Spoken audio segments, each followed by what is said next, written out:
que muitos falam que eu sou um empreendedor em série. Eu costumo dizer, eu sou um realizador em série. E procuro, obviamente, transmitir para os meus colaboradores, para todos aqueles que eu contacto, que eu me reúno todos os dias. E a minha verdadeira atividade, e que eu adquiri muito cedo, e eu vou tentar mostrar isso para vocês, foi quando eu comecei a sonhar. Desde pequeno, eu acordava com 10, 11 anos de idade, eu me lembro muito bem, e começava a sonhar. E sonhar grande, sonhar com coisas, com realizações. E por quê? Porque mais adiante isso, com certeza, faria a diferença. Esse sonho de realizar, de conquistar, de mudar a vida da minha família, já vinha desde pequeno.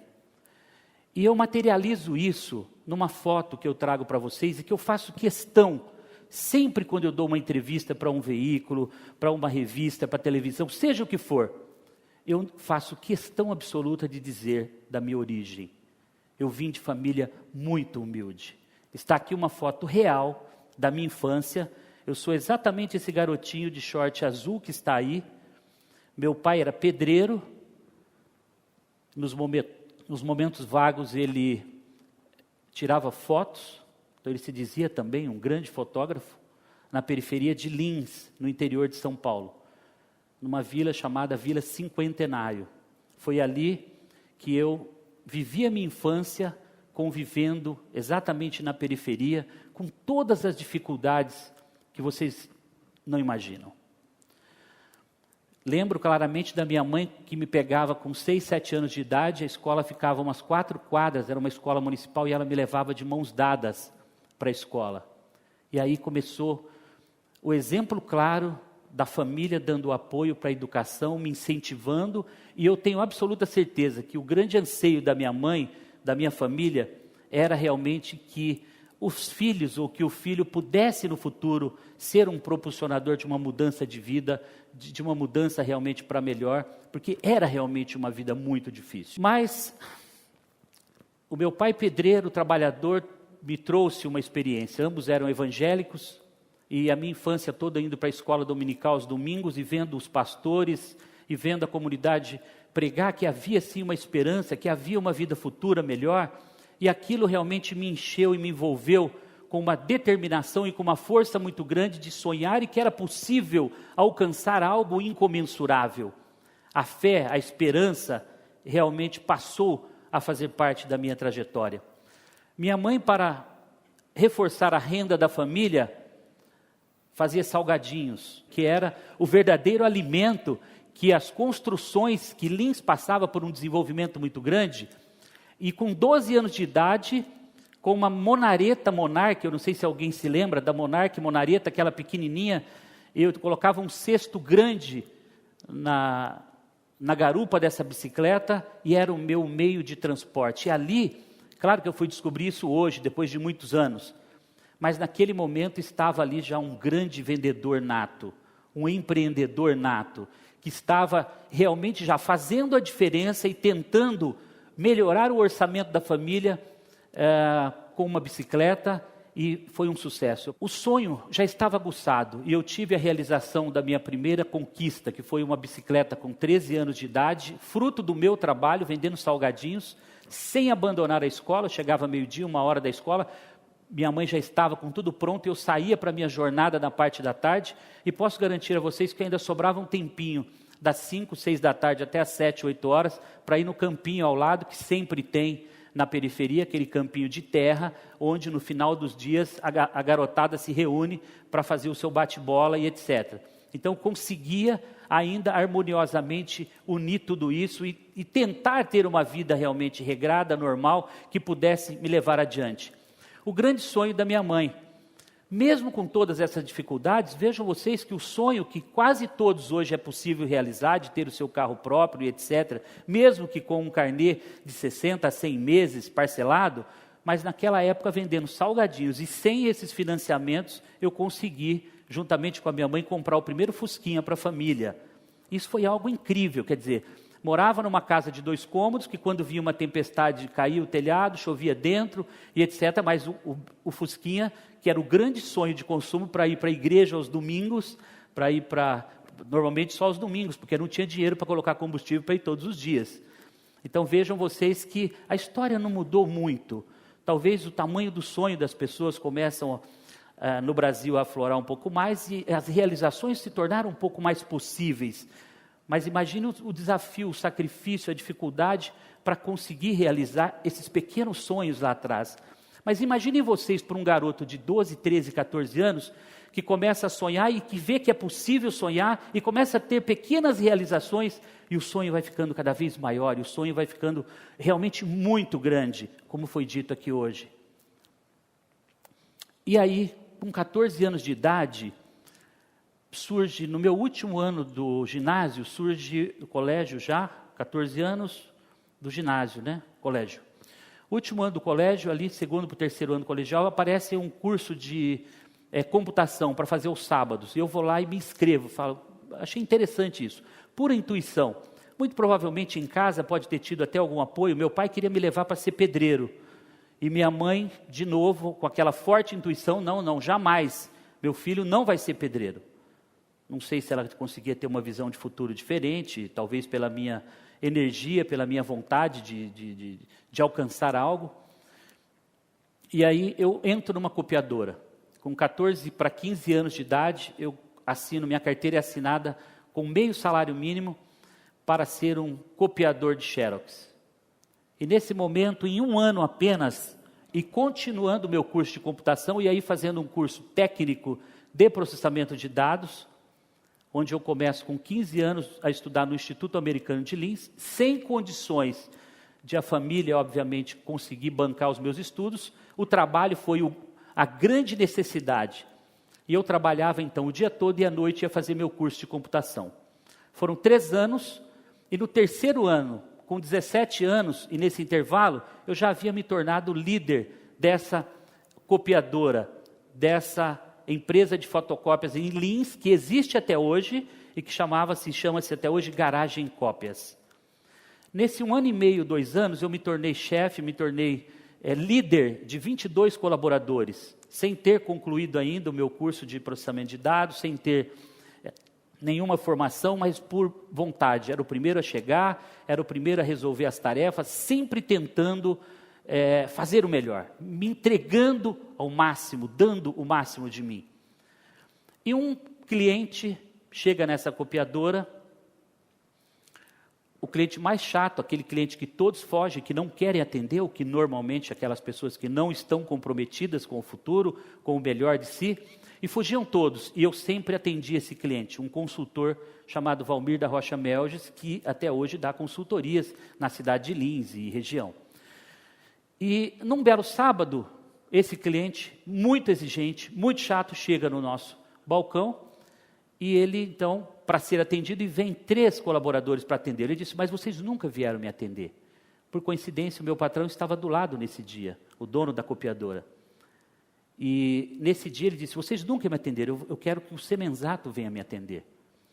E nesse momento eu percebi realmente, comecei a ver o quanto era importante a minha qualidade de atendimento, a minha entrega total para satisfazer os anseios, as necessidades do cliente. Ou seja, viver intensamente o presente, fazer o melhor que eu possa naquele momento. E nesse momento eu pude ver o quanto isso fez a diferença. Simplesmente essa forma de atender bem, essa forma de mudar, de modificar realmente a experiência do consumidor, que hoje eu falo com bastante firmeza e falo em meus discursos inflamados todos os dias, na verdade já estava impregnado, eu já estava praticando o encantamento do cliente naquele momento. E isso me propiciou que esse consultor me colocasse numa empresa que é Sermaco Construtor, uma construtora gigante que fez obras pelo Brasil todo e que tinha uma loja de material de construção também na cidade de Linz e que possuía vários outros setores de atuação. E com o curso de computação que eu havia feito e com o meu crescimento, a minha competência, eu fui à Cobra Computadores com 17 anos de idade para 18, terminando o meu último ano de processamento de dados, eu fui para a Cobra Computadores fazer todos os cursos avançados de digitação, operação de computadores, programação de computadores.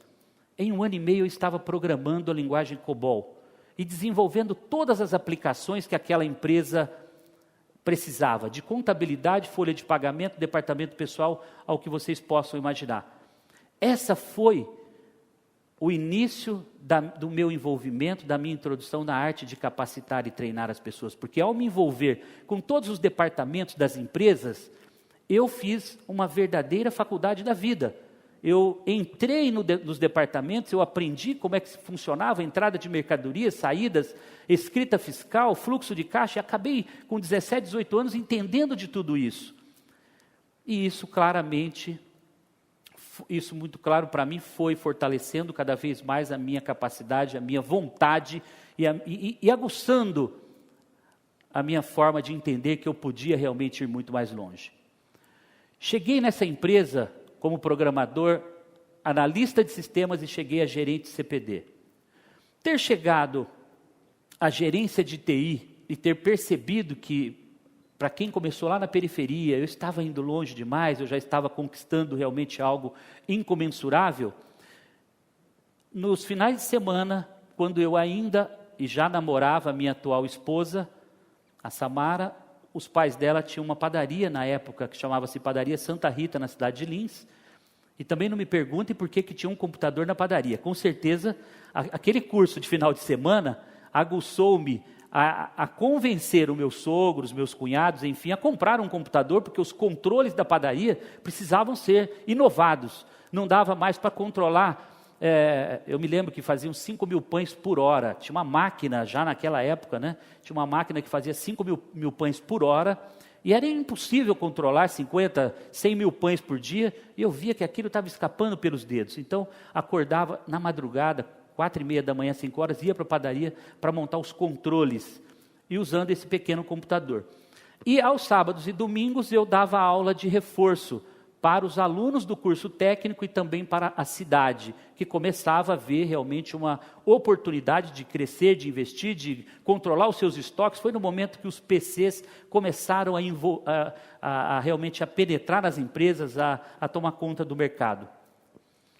Toda essa inspiração e essa vontade, então, de educar, de capacitar durante 5 anos no curso técnico, aquele curso de final de semana, as aulas particulares me inspiraram a criar a maior empresa de cursos profissionalizantes do Brasil, onde nós chegamos em 2010, com mais de 700 escolas profissionalizantes em todo o Brasil, mais de 500 mil alunos ativos, com mais de 4 milhões de alunos formados no mercado brasileiro. Claro que vocês vão dizer, mas que salto, hein? De gerente de CPD, de gerente de uma grande empresa, como que se chega e como que se realiza algo desse tamanho? É importante eu contar um pouco, rapidamente, para vocês o que foi essa trajetória, para que vocês saibam que ninguém vai conquistar um prêmio grande, ninguém vai receber um cheque grande e ninguém vai ter uma história linda para contar amanhã se não tiver um preço para pagar e se não tiver uma transpiração, se não tiver resiliência para superar, se não tiver a coragem e a capacidade para vencer. Sabe com quantos computadores a Microlins começou? Com 4 PC XT 4.77 MHz, com flop disk de 5,25, 360 KB devia armazenar, simples, fácil. Quem lembra disso? Ninguém, quase ninguém. Algumas pessoas. Vejam, esses 4 computadores custaram, à época, um endividamento, um leasing no banco que vocês não fazem ideia. Porque para tomar essa atitude de deixar o meu salário, que era um dos melhores salários que Lins tinha na época, e me tornar um empreendedor, foi uma dificuldade terrível. Eu tinha acabado de me casar, tinha 1 ano de casados, foi em 91, eu tinha acabado de me casar e olhei para minha esposa e falei, vou empreender, vou abandonar o emprego e vou montar a Microlins, vou montar a nossa primeira escola. E ela disse, você tem certeza de que você vai fazer isso? Nós temos salário garantido, já temos a nossa casa própria para morar, o pai dela nos deu o terreno e nós construímos a casa com trabalho. Nós estamos estabilizados, temos um bom carro na garagem, um bom salário, um cheque especial do Banespa à época de R$2.000. Eu falei, não é isso que eu quero. Isso para mim, esse conforto não me interessa. E foi quando, e para culminar, né, recém-casados, 1 ano depois, vem o Bruno, que hoje está estudando nos Estados Unidos, e o Bruno pequenininho, e o pequeno, imaginem vocês, a insegurança para a família, para a esposa, com o filho, com essa empresa começando, desafios, já começando endividado, com leasing e etc.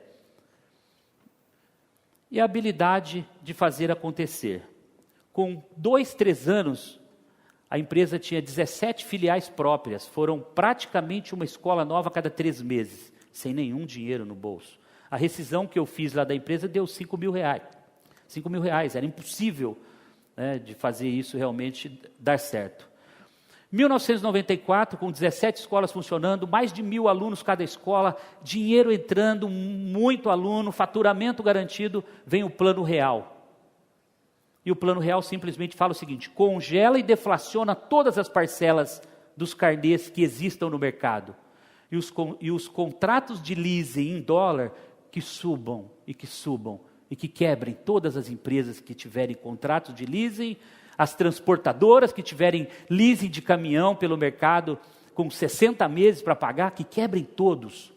Mas nós vamos ter que criar a bendita deflação. E aquele momento, 94, Plano Real, muita gente deve se lembrar, isso foi uma quebradeira, tal qual outros planos que houveram para trás, e que eu pude ver alguns deles. Esse foi muito forte, porque esse me colocou, simplesmente, em 6 meses eu estava quebrado, falido.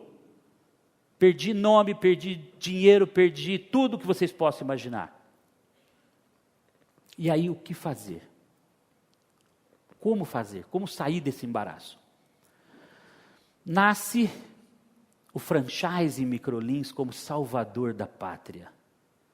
Aí vocês vão me dizer, 1994, São Paulo para mim ainda era, talvez hoje, os Estados Unidos, o Japão. Eu morava em Lins, estava no entorno de Lins. Não imaginava que fosse São Paulo ainda, para vocês terem uma ideia. Era ainda um pacato cidadão, que Lins estava totalmente dentro de mim e eu dentro de Lins. Não havia como pensar fora da casinha. Lembra daquele consultor que me propiciou meu primeiro emprego, minha primeira oportunidade para que a minha vida começasse a mudar naquela época? Ele me sugere, vamos fazer um contrato de franquia. Eu falei, mas o que é isso?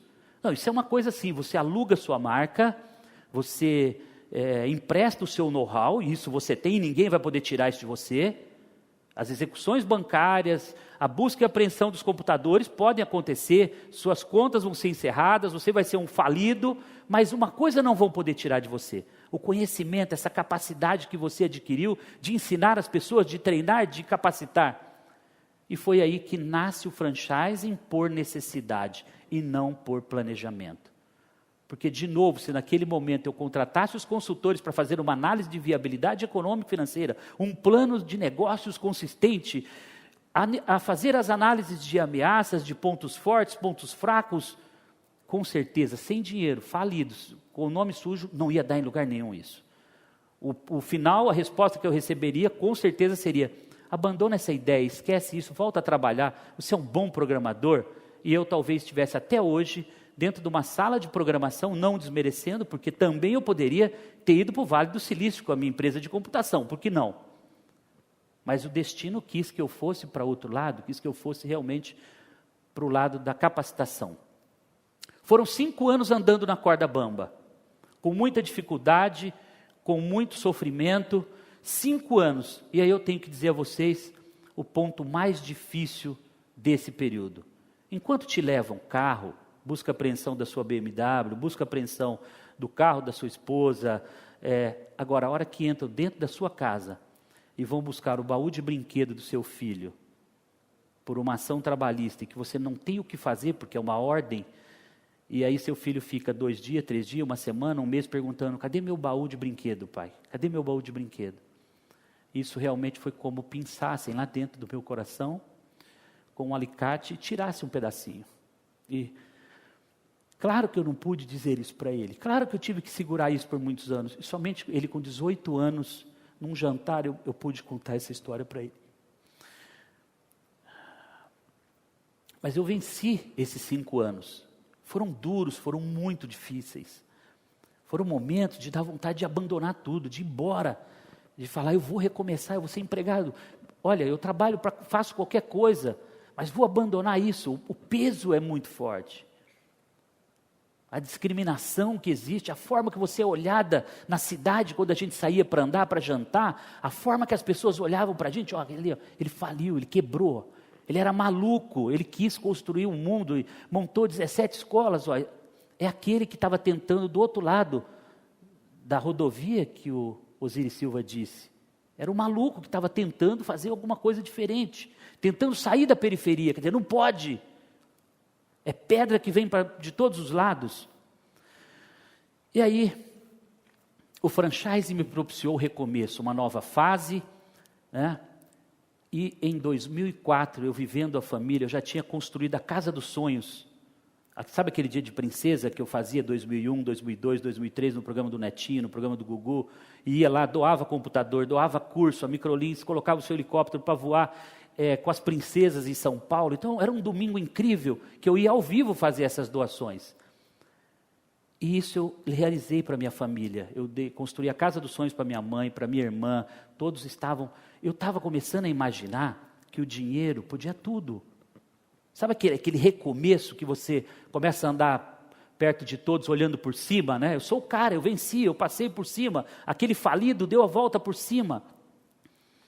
E aí a vida vem e diz assim, ô babaca, não é nada disso que você está pensando. Meu pai está indo de Lins para São José do Rio Preto, numa terça-feira, para buscar um carro Fit, que era o lançamento da Honda que eu havia dado para eles.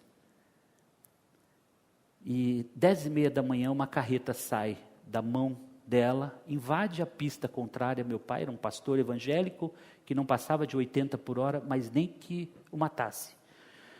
E essa carreta então passa por cima dos dois. Eles não sabem até hoje o que aconteceu. Obviamente eu espero que eles estejam num lugar muito bacana, como eles sempre pregaram para mim, que existe uma vida futura maravilhosa, um paraíso celestial, e que eles estejam com os anjos, porque eles viram um pedaço da minha trajetória, mas não viram o final, ou a continuidade dessa história linda que estava apenas começando. Tenho muitas saudades, mas Deus sabe e nós temos que estar preparados. O mercado muda, a Microlins se reinventou, e novos cursos, novas oportunidades para os nossos milhares de jovens pelo Brasil. São lançados os cursos profissionalizantes, que virou a escola do pobre, a faculdade do pobre, que propiciou que com R$100, com R$99, os jovens pudessem aprender uma profissão. E aí vai de assistente de administrativo a operador de call center, e foram dezenas de cursos lançados, muito sucesso. E concomitantemente eu lanço o Instituto Embeleze no mercado, que hoje são mais de 300 escolas, com mais de 200 mil alunos estudando o curso de cabeleireiro, manicure e pedicure em todo o Brasil, um sucesso incrível. E 2010, buscando uma saída e já com um sucesso consagrado, eu recebo uma proposta irrecusável, daquelas que realmente já balançou muitos empresários brasileiros, e eu sempre olhava para trás e via que, para quem saiu da periferia, vendia salgadinhos com 12 anos de idade, uma proposta de um cheque desse tamanho, um patrimônio já realizado, eu acho que é o momento de liquidar essa fatura, terminar essa fase do meu sonho e criar combustível para começar novos sonhos. Vendi a empresa, junho de 2010, e agora eu sonho a ter 20 marcas no mercado brasileiro.